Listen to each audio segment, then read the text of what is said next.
1934, Nuremberg in Germany. Hundreds of thousands of Nazis gather for their party's annual rally, perfectly choreographed. Every element is carefully designed to seduce the senses. You had posters, you had banners, you had music, you had ceremonial entrance, stormtroopers and flags. You had lively speeches. Hitler, Sieg Heil! It was a show as well as a political meeting.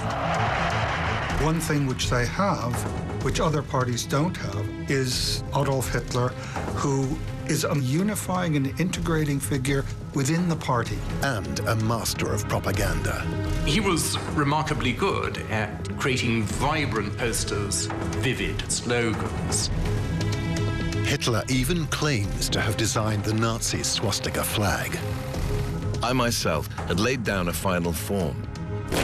A flag with a red background, a white disc, and a black swastika in the middle.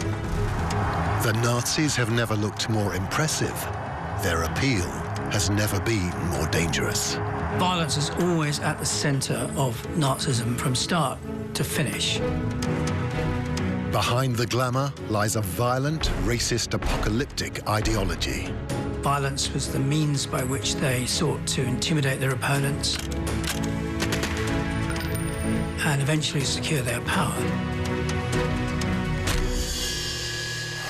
But they project a very different image. The Nazis promote exciting new technologies, offer industrial reconstruction, jobs for all, and an artistic renaissance. They promise order and discipline. The great art is to put everyone in a uniform. This is what the Nazis, I suppose, really understood: male vanity. But Hitler only has one firm plan for his people: to lead them into a world war. The Nazis intend to send millions of people to their deaths. Hitler and the Nazis are using their mastery of design and technology to seize total power for themselves before plunging the whole world into its greatest ever tragedy.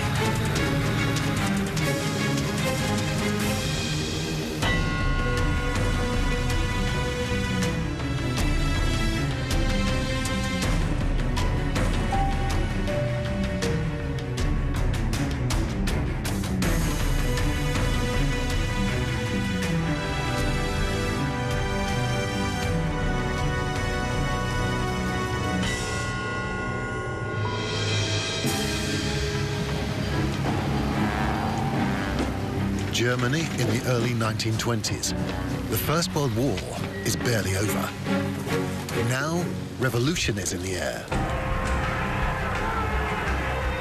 Shaken by the country's catastrophic defeat, communists and nationalists fight each other in the streets. The people are desperate for radical solutions to their terrible problems. If you think of what people in Germany had been through, they'd been through the First World War, when there's mass starvation. Over 500,000 Germans die because of the Allied blockade of malnutrition in the First World War. There's the terrible carnage on the front, where huge numbers of German men are killed.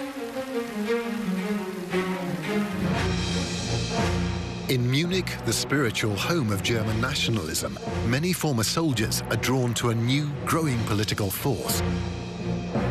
It is the Nazi Party, with its charismatic leader, Adolf Hitler. A veteran of the trenches himself, he's winning the city over to his new, darker, more violent brand of politics. But his ambition stretches far beyond Munich's streets to every part of Germany and beyond. In October 1922, he's ready to strike outside the city. Hitler has heard of a cultural event in the small town of Coburg, north of Munich. Socialists and communists will be taking part, so Hitler has decided to crash this party with hundreds of his paramilitaries, the stormtroopers. He's taken the bold step of hiring a special train. He orders his men to gather here at Munich's railway station. The order came. The whole lot of the stormtroops was to turn out. We were about 600 strong. It was a Saturday in the middle of October. We were to assemble early at the central station and bring along rations for 2 days. The band was to march at the front. Hitler turned up well beforehand, and we found a special train awaiting us. The music rang out gaily in the early morning air, and the people had hung out flags to make a sort of festival of the occasion. We stopped once or twice during the journey to pick up a few more of our comrades from the more outlying places, and arrived at last 800 strong. Coburg is a kind of dinky little town with a nice castle on a rock in northern Bavaria. It was a small town. It was very closely allied to the former princely family, so very conservative. Not really an industrial town at all. So the working class, which is the supporters of the communists and the social democrats, the most determined opponents of Nazism, they were very small. There were very few of them. And so it was an ideal stamping ground for the Nazis. They disembark here at Coburg's now run-down railway station. City officials beg Hitler not to march his troops through these streets. They're afraid of conflict with local communists. But Hitler angrily defies them. Conflict is what he wants. The march of the stormtroopers soon becomes a riot. Sure enough, we soon encountered storms of abuse from the crowds en route. Hitler led, and we followed. Stones, however, began to fly around. Then things got hotter. The Reds set upon us with iron rods and cudgels. That was going a bit too far. Hitler swung round, flourished his walking stick. That was the signal, and we flung ourselves upon our assailants. We counter-attacked for all we knew. It was jolly hard work, I can tell you. They rained tiles on us from the roofs and windows and tore up the cobblestones for missiles. But with such slight opposition, it doesn't take very long for the Nazi stormtroopers to demoralize and then scatter their enemies. Once the violence has died down, they spend the night here at the local shooting club. The next day, they go sightseeing at Coburg Castle before returning home to Munich. This bloody riot is portrayed in Nazi mythology as a tremendous victory over the hated communists. 10 years later, a special badge is awarded to those who were with Hitler in Coburg. It becomes the Nazi Party's most prestigious award. Hitler's credibility as a street fighter and die-hard anti-communist is now established.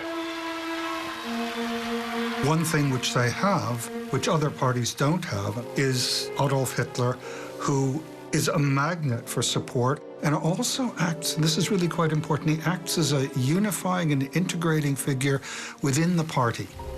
And he's one of the main reasons why, unlike many of the competitors, the party doesn't fall apart. Nobody ever revolts or rebels against Hitler, and he has a sense of authority and an integrating power which keeps this thing together. Hitler is crucial for boosting the Nazis' popularity. His name appears again and again in their publicity. No other nationalist leader can draw such large crowds. When the movement began, it was tiny, insignificant, limited to Munich. And they had no resources, no money. The one thing they could do was hold political meetings to make propaganda. And Hitler realized that that was something that he was extraordinarily gifted at. Gelöscht! Der Frevel ist gesünd! He could hold an audience. And he could hold an audience week after week after week after week. He captivates people with his simple, racist message. Germany has been betrayed. The Jews are to blame. Only Hitler and the Nazis can make Germany great again. As well as his speeches, Hitler also takes charge of Nazi propaganda in 1920. The impact is immediate. If you had to summarize the basic principles of Nazi propaganda, there would be simplicity, repetition, and emotional appeal. Propaganda had to be absolutely simple so that the message could be understood by everyone, and it had to appeal to the gut, to emotion. He was remarkably good at creating strong, rhetorical, vivid, dynamic posters and huge, vibrant slogans, teaser questions, getting these all over the place, and people begin to notice them. And what happens is, because the posters are so damn good, people start turning up to the meetings out of curiosity. But in 1920, Hitler doesn't just have to compete with other nationalist parties. He also has to overcome the most powerful political force of the 20th century, the Communist Party. With its red banners, powerful symbols, strong organization, clear message, and support from Soviet Russia, it seems poised to take over Germany and perhaps the world. Millions of Germans support the communists and thousands attend their rallies as Hitler sees for himself. In Berlin after the war, I was present at a mass demonstration of Marxists in front of the Royal Palace and in the Lustgarten. A sea of red flags, red armbands, red flowers was in itself sufficient to give that huge assembly of about 120,000 people an outward appearance of strength. I was now able to feel and understand how easily the man in the street succumbs to the hypnotic magic of such a grandiose piece of theater.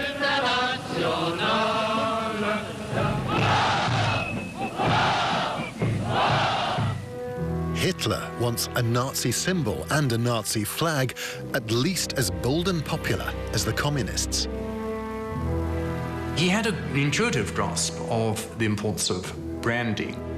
Hitler spends hours in Munich Public Library looking for inspiration, looking for the signs and symbols the party's going to use, the Nordic runes, the stylization. The stylization is his, and the colors are his. The red, black, and white are really highly symbolic. And this is something of which Germans were very, very aware. The flag of the empire was black, white, red. And the swastika flag is black, white, red. So this is simultaneously looking forward to a new, modern, dynamic movement, but also looking back and saying that we are the heirs to a German national tradition. As for who actually designed the swastika flag, Hitler couldn't have been clearer. Every detail was down to him. I myself, meanwhile, after innumerable attempts, had laid down a final form. A flag with a red background, a white disc, and a black swastika in the middle. And this remained final. But like so many of Hitler's claims, this is at best a gross simplification, if not an outright lie. The real creator of the flag is another Nazi, Dr. Friedrich Krohn, a dentist from Sternberg in northern Germany. Hitler dismisses his contribution as a good design, very similar to mine. It will not be the last time he takes credit for someone else's work. Hitler was a plagiarist in everything. He didn't originate at all. He stole. He stole the symbols, he stole the rhetoric, he stole everything. But it was restylized. He was a great reimaginer, reconceptualizer. He was also a synthesizer. So you have a cacophony of different symbols, different rhetorics, different ideologies. And he produces this harmony from all this discord. He gives it a narrative structure. He integrates it. He makes it a highly coherent and cohesive symbol system. And he has a great natural talent to do this. From its creation in 1920, the Nazi swastika flag becomes an increasingly common sight, carried by the stormtroopers as they attack their left-wing enemies. But despite their violence, many Germans support the stormtroopers. There's certainly amongst large proportions of the German population a fear of Bolshevism and of Russische Zustände, Russian conditions, chaos, and the fear that if we don't suppress the left, and particularly the communists, this sort of thing could happen here. And that we have to militantly prevent this sort of thing from happening. Enemies of the stormtroopers call them ill-disciplined thugs, but their smart brown uniforms are key to making them look respectable and popular. But who makes these uniforms? Metzingen, a small town in southern Germany. It has a long association with the fashion business, right up to today. It's also long been the home of the Hugo Boss company and the location of its worldwide headquarters. The Boss family's first shop was here on Hindenburg Street. Hugo Ferdinand Boss takes over his parents' shop just after the First World War, but he has bigger plans. He decides to start making clothes, opening his factory in 1924 with just 10 sewing machines. The workers make everything from underwear to traditional Loden coats. But one of the company's first big commissions is for a large batch of colored shirts for a distributor in Munich, including brown shirts for the Nazi Party and stormtroopers. Hugo Boss may not have known who the shirts were for at this time, but in later adverts, he describes his company as a supplier of party equipment since 1924. The Hugo Boss factory is just one of many small and medium-sized firms that make the huge number of uniforms needed by all the different Nazi organizations.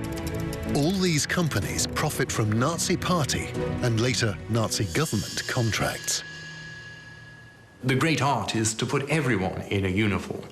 I counted actually about 170 different uniforms in Nazi Germany, but that's the marvelous thing, whether you're a coal miner or whether you're in the Hitler Youth, whatever you are, there's a uniform and a badge and a star and all the rest of it for you personally. And this is what the Nazis, I suppose, really understood, is male vanity, like no regime in history had ever done.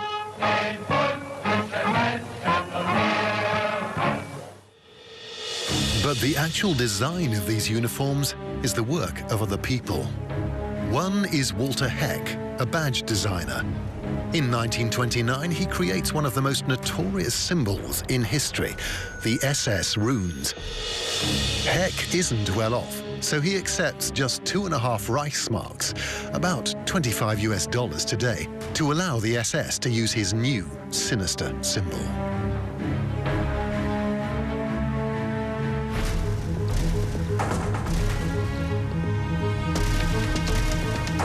Another key Nazi designer is Karl Diebitsch. He joins the Nazi Party in 1920 and creates many of its most significant items, including the SS dagger. In 1932, Diebitsch and Heck worked together to create their most important and most notorious product, the new all-black uniform for the SS. By this time, the Hugo Boss factory is supplying uniforms to several Nazi organizations, the stormtroopers, the Hitler Youth, and the SS. All these uniforms, badges, and symbols help forge a common bond among party members. The unified look also projects the image of a disciplined and organized party. The Nazis are determined to maintain a single style and approach in everything they do. Remember that the Nazi Party is a voluntary organization. Most of the people in it are amateurs. It doesn't pay them their wage. How do you get all those desirable images of high polish in an amateur organization? So they had a lot of training programs. They had a lot of manuals on how to do it, and they had very specific, detailed instructions on how to present a stage, for example. Where do you put the wreath? Where do you put the podium? What about the pleated curtains, what you could do and what you couldn't? Their instructions are very precise. If you have singing, it must be proper singing. It can't be a kind of very sentimental festival of random songs.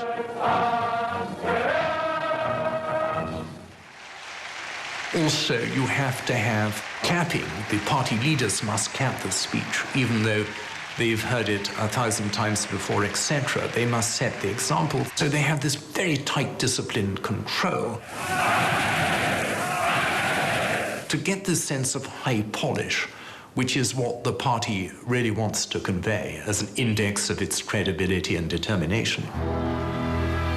This image of determination and discipline is particularly attractive to former army veterans, as well as younger men disappointed to have missed out on the war experience. Although Germany lost the First World War, the men who'd fought at the front came back as heroes, and they had a terrific reputation of having fought for Germany, particularly amongst the sort of right-wing, ultra-patriotic parts of the population. And the younger generation, who'd just been a little bit too young to fight in the war, felt really inferior in comparison. And that, I think, fueled a lot of the violence which the younger members of the stormtroopers movement were prepared to use.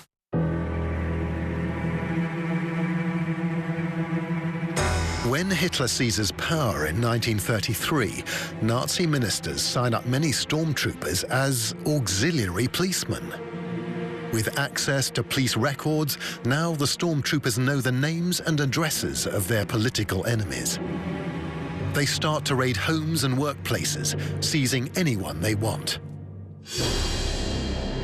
Violence is always at the center of Nazism from start to finish. Violence was the means by which they sought to intimidate their opponents and eventually secure their power. So they're prepared to beat people up, knife them, kill them, even to torture leading figures in the other parties. With the power of arrest, the stormtroopers become even more violent. They feel invulnerable. They're no longer content just to beat their enemies up. They start to take them prisoner in a network of unofficial jails. This building is the only secret stormtrooper prison that still exists. Within these cells, at least 500 people were held in 1933. This is where the Nazi concentration camp system begins. Over 200 jails like this are set up in Berlin alone. Every party was involved in violence in the run-up to the Nazi seizure of power, where the Nazis outdid all the others. In the elections of July 1932, no fewer than 400 people were actually killed in the campaign. It's a level of violence we'd find now absolutely impossible to accept. As auxiliary policemen, the stormtroopers now have the legal power to hold people in so-called protective custody as long as they want. So they can interrogate, abuse, and even torture their victims. This harsh treatment leads to many deaths. The Nazis couldn't care less. But when their own people are killed, they're hailed as martyrs, such as Horst Wessel. Horst Wessel was a young man from a very respectable background. His father was a Lutheran pastor, and he was attracted towards right-wing politics after the war in the 1920s. His family were very, very conservative, and he went one step further, became an organizer for the Brown Shirts, and got involved in violent altercations in the early 1930s. The Nazis claim Horst Wessel was a brave, selfless young man who left university to live in a poor neighborhood. They say he helped local workers battle against left-wing agitators, which is why he was cruelly murdered by communist thugs. The leader of the Nazi party in Berlin at the time is Joseph Goebbels. He's already developing the propaganda skills for which he later becomes notorious. Goebbels, the master propagandist, turned this into a huge campaign, beginning with his funeral of a man who'd sacrificed himself for Germany against the evil Reds. Goebbels arranges for Wessel's coffin to be paraded through central Berlin. Inevitably, there are clashes between Nazis, communists, and the police. At the cemetery, Goebbels turns Wessel's funeral into a propaganda stunt. He gives an emotional speech at the graveside, praising Wessel's sacrifice, making him sound like a Christian martyr. So he was used, he was reimagined, he was turned into something he never was. Throughout the life of the Nazi Party, he was the ultimate Nazi. He was a believer who'd been cruelly murdered by the communist bastards. Horst Wessel has passed on. His mortal remains have given up on struggle and conflict. Yet I can feel almost physically his spirit rise to live on with us. He believed it. He knew it. That is how he lived. That is how he died. A soldier of the German Revolution. Once he stood with his hand on his belt, proud and upright, with the smile of youth on his red lips, always ready to risk his life. That is how we will remember him. Wessel had written a marching song only a few months earlier. Following his death, the words seem eerily prophetic.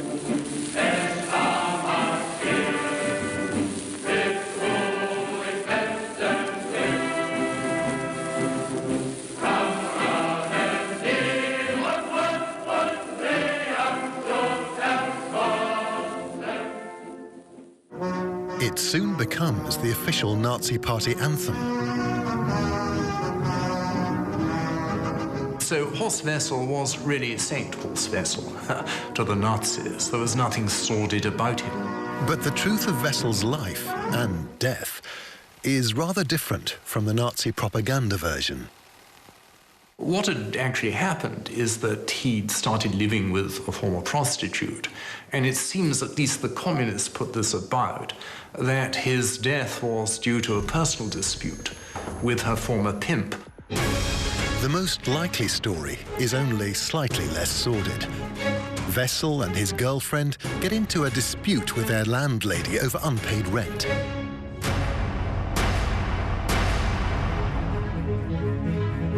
The landlady goes to the local communists for help. She wants them to use force to get the couple to pay up. At first, they aren't keen to get involved in such a petty squabble.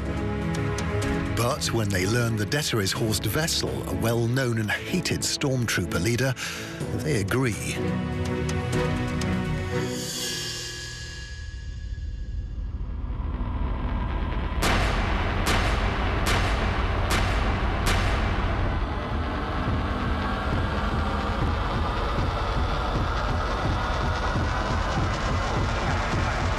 But instead of beating him up, they shoot him in the head.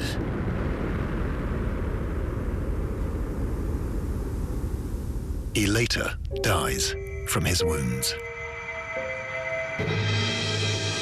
Germany would have totally forgotten this violent yet insignificant man if Goebbels hadn't turned him into the perfect martyr. Martyrdom is so important to the Nazis, they even publish a book listing 140 fallen members and a guide to rituals explaining how to conduct a Nazi funeral and showing the most tasteful Nazi gravestones. When one of the most senior party leaders, Fritz Todt, dies in a plane crash, he's rewarded with an elaborate state funeral. Fahnen der Wehrmacht und der Formationen und Gliederungen der Partei. Hitler himself leads the mourners.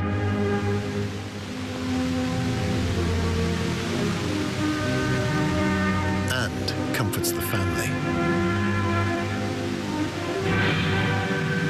The ceremony reveals how the Nazis are creating their own cult of death. It is rich in sinister symbolism, including frequent use of the Nazi salute.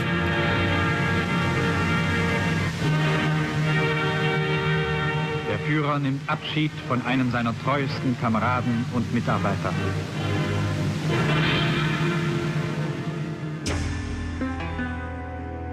The Nazi salute is one of the party's most recognizable features.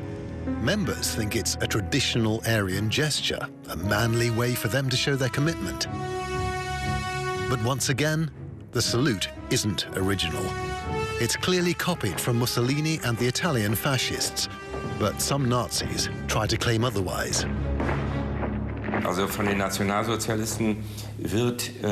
The Nazis insist again and again, as well as students of folklore and those who looked into the origins of the salute, that it was actually a genuinely Germanic salute. This in turn brought the Italian fascists onto the scene, who insisted that this imperial Roman reference was their own, a crucial reference to their origins, so to speak. So the German Nazis and the Italian fascists had a never-ending debate with regard to the origin of the salute. Die Herkunft des Grußes in einen nicht endenden Streit geraten sind. What is original is combining the salute with the cry of Heil Hitler. This turns a greeting into a pledge of allegiance.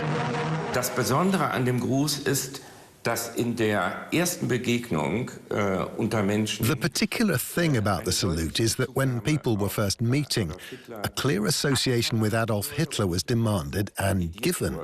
So, with the salute and its reply, you were immediately able to carry out something like a conformity check of your counterpart, and that's what turns this salute into an excellent means of monitoring regime fidelity or regime affiliation. That's where the ingenuity, so to speak, of the salute lies. And that's its logic. Des Grußes, und das ist mit seiner Logik eben verbunden. The Nazis want to sweep away all the traditional and familiar German greetings, replacing them with the Hitler greeting and the Nazi salute. Conformity is essential to the Nazi project. But first, they have to win power. And by now, they've built a formidable organization for political campaigning. It isn't simply about Hitler. We're also talking about thousands and tens of thousands and eventually hundreds of thousands of people who are working at local level, giving of their time, giving of their resources. They're doing it every night. I mean, these are people who are going out, organizing rallies, organizing marches and so forth, without Hitler being in sight. They developed a correspondence school for training public speakers, which claimed to have trained about 6,000 speakers by 1933. Now, this was significant because it allowed the Nazis to send speakers to every village and neighborhood in Germany. Towns that had never had a political speaker before suddenly got regular visits from Nazi speakers. Now, these speakers weren't of Goebbels or Hitler's quality, but they didn't have to be. They brought the Nazi message to areas that hadn't heard any political speakers before. And one also shouldn't forget that this was an important source of revenue for the party. This is a party which, in its earlier years, activities on the ground are very largely self-financed. That is, by dues, by people contributing small amounts to the party, and also paying not merely membership dues, but also fees to come to hear the speaker. And if a regional group could get Hitler to speak, they could make a lot of money. They also manufacture a lot of regime tat. All those little badges and so forth for party rallies and everything else is actually a way of financing the Nazi party. How does it have so much money? Well, it's a retail organization. It's selling gaudy merchandise, bright shiny buttons, and all the rest of it as a way of keeping itself going and paying its officials. So there is a market dynamic to the Nazi party. The meetings and rallies are major money-making opportunities. You had posters, you had banners, you had music, you had a ceremonial entrance of SD stormtroopers and flags. You had lively speeches. For the great masses of our people, sufficient food should be provided so they can work with all their strength. What the Nazis were very careful to do was to make all of their events entertaining. So you'd have, for example, a choir of the Hitler Youth, you'd have a brass band, then you'd show movies. The point is that it was a show as well as a political meeting. One academic had said, actually, a Nazi party rally in the early 1930s was one of the best ways you could have spent your time. And it conveyed this idea of excitement that we're on the brink of an epic era. They're awfully good at doing that.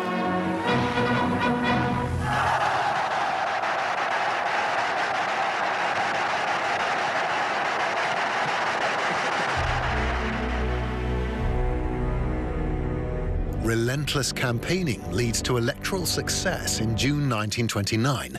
The Nazi Party wins political control of its first town, Coburg, where only 7 years before Hitler had been brawling in the streets.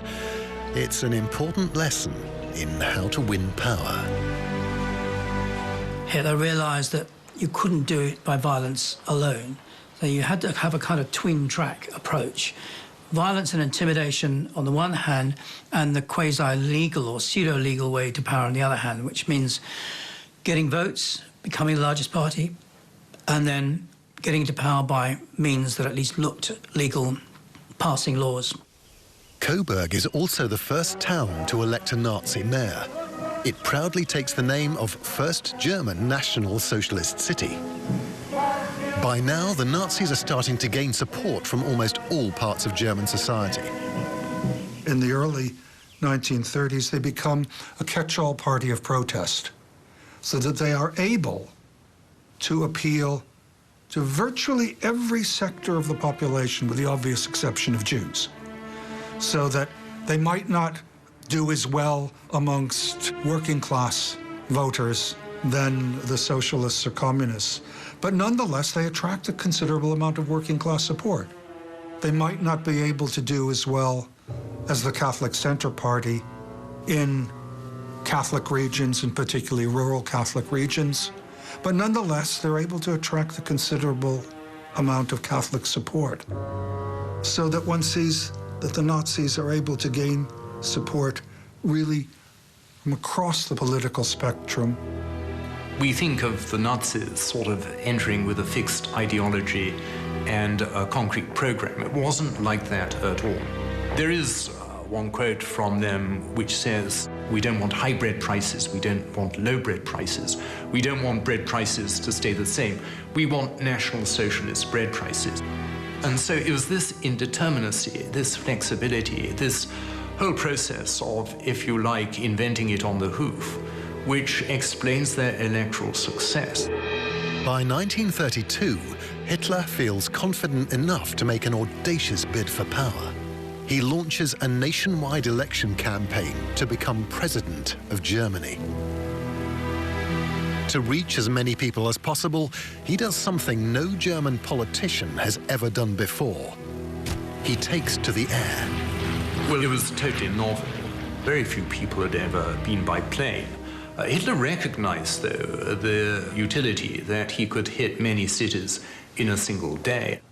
It's not the huge rallies necessarily in Berlin or Hamburg or Munich or whatever, but in district towns where he attracts 10, 15, 20,000 people. It made for the most dramatic arrival possible.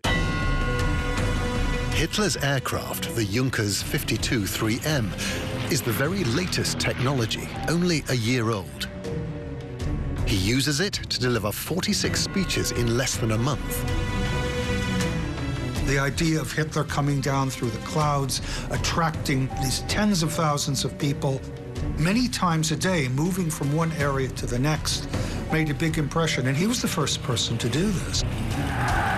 Everyone could have a direct experience of this rock star charisma.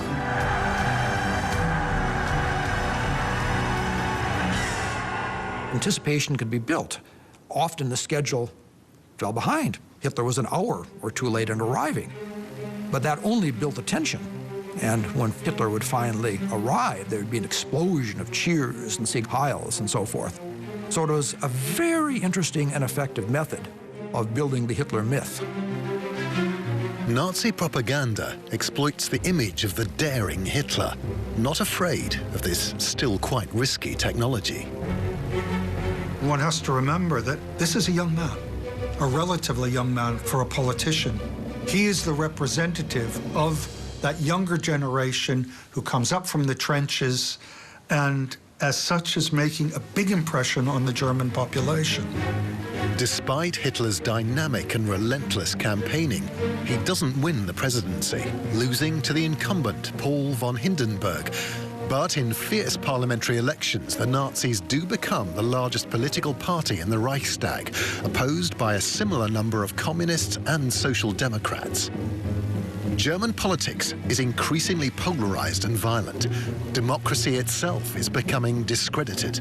There are rumors the army is preparing a coup. Reluctantly, President Hindenburg appoints Hitler as chancellor to create some kind of stability. Hitler grasps this opportunity to start the process of Nazi political domination. It's a mistake to think that Hitler's appointment on the 30th of January 1933 was the seizure of power. It's only the beginning. Between then and July 1933, that the Nazis then used mass violence combined with a series of laws and decrees that they pass to seize complete power. By the summer of 1933, up to 200,000 opponents of the Nazis, again, mainly on the left, had been put into concentration camps. That's an essential part of the Nazi seizure of power.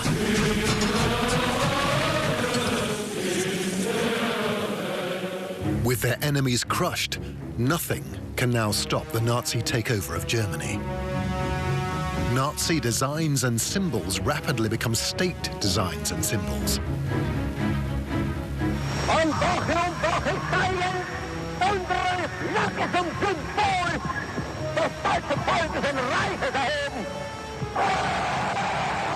In March 1933, the swastika flag becomes a German national flag.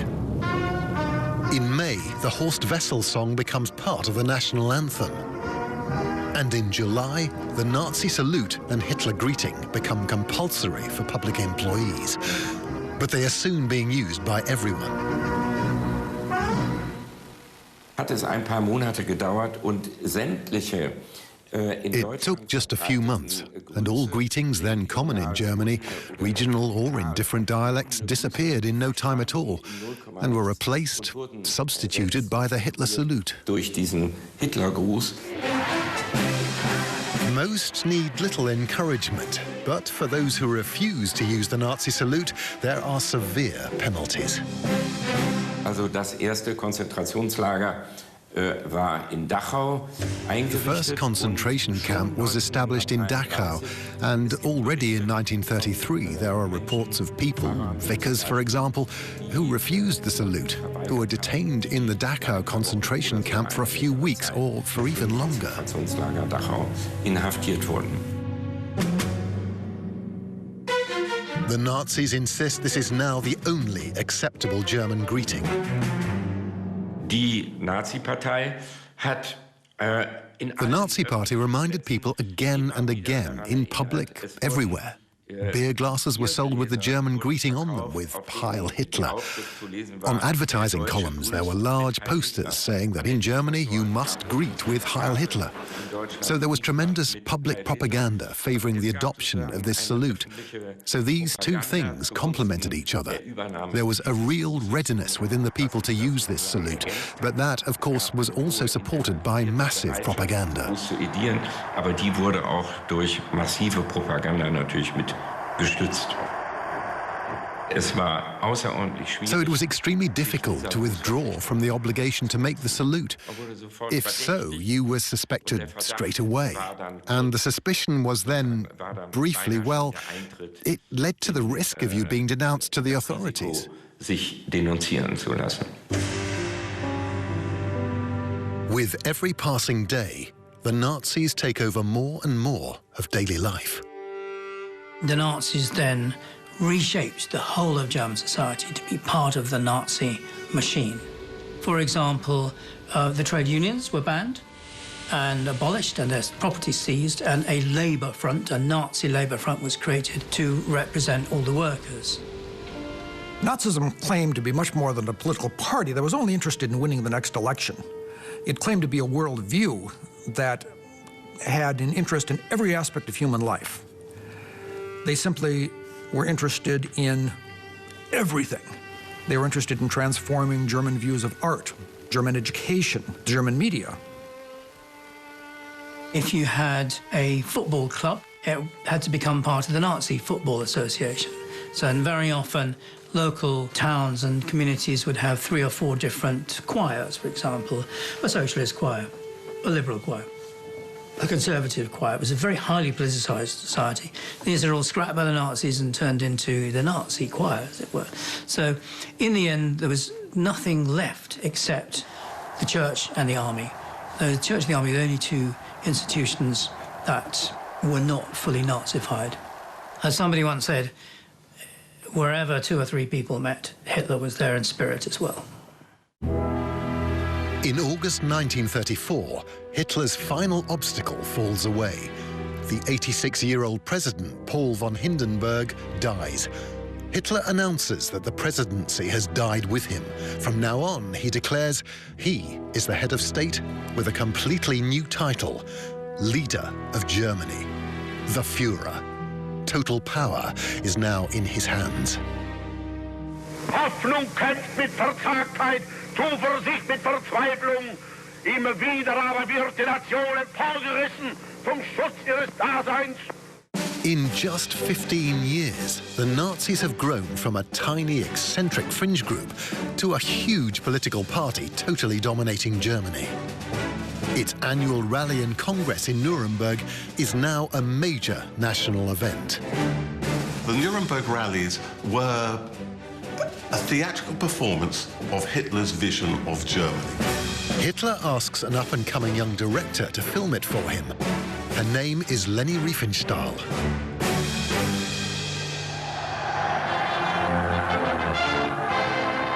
Hitler comes through the crowd. He is of the crowd. He is of the people and rises above them. And so the leader speaks to the serried and ordered ranks of the masses, a vision of Germany which is about order, which is about hierarchy, the Führerprinzip, the leadership principle, and about hardness. Und so grüße ich euch denn, als meine alten, treuen, Ex-Aules, Ex-Männer, Sieg Heil! And every detail feeds into that. So, for instance, Albert Speer talks about the building of the Nuremberg arena, how it was made of granite and hard German oak. Riefenstahl is given extraordinary resources, 30 cameras and 9 aerial photographers. She has a crew of more than 170 people, many dressed in stormtrooper uniforms so they can blend into the crowds. The result is one of the most infamous propaganda films of all time, Triumph of the Will. It's a display of power to others. It's a way of saying we are big and we are strong, and making people begin to believe that perhaps, they are popular. Perhaps they're not very left field, in a sense creating a norm of acceptability. And the rhetoric of your vision of society was made real within these acts of theatre, and people participated in them, and it made them believe in the reality of the society that could thereby be constructed. Die Partei wird für alle Zukunft die politische Führungsauslese des deutschen Volkes sein. Sie wird in ihrer Lehre unveränderlich, in ihrer Organisation stahlhart, in ihrer Taktik schmiegsam und anpassungsfähig, in ihrem Gesamtbild aber wie ein Orden sein.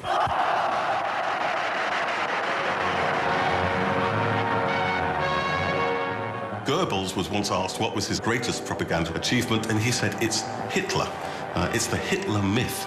It's the notion of this person who was utterly selfless, who gives himself up for the people, who is of the people, who is for the people, who tirelessly sacrifices and achieves for the people. And that image is central to Nazism. Hitler was absolutely central to the Nazi movement. It's hard to imagine Nazism without Hitler. It'd be like imagining Christianity without Christ.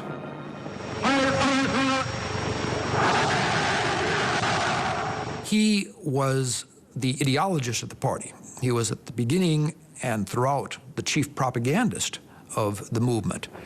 He was really the center point about which all of Nazism revolved. Without him, there was no Nazi movement.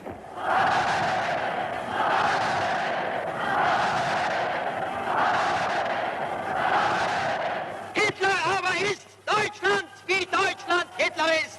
Hitler, Sieg! Sieg! Sieg!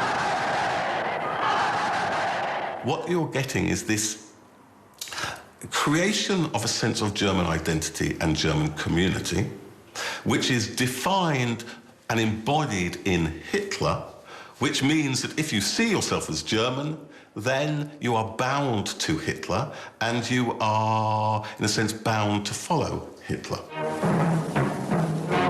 But where is Hitler leading Germany to? In 1934, many Germans seemed too dazzled by Nazi glamour to care. But Hitler has decided. He's already ordered the construction of thousands of new tanks and warplanes. They are essential for the next stage of his project. A great war of conquest, a war that would be the most destructive in history.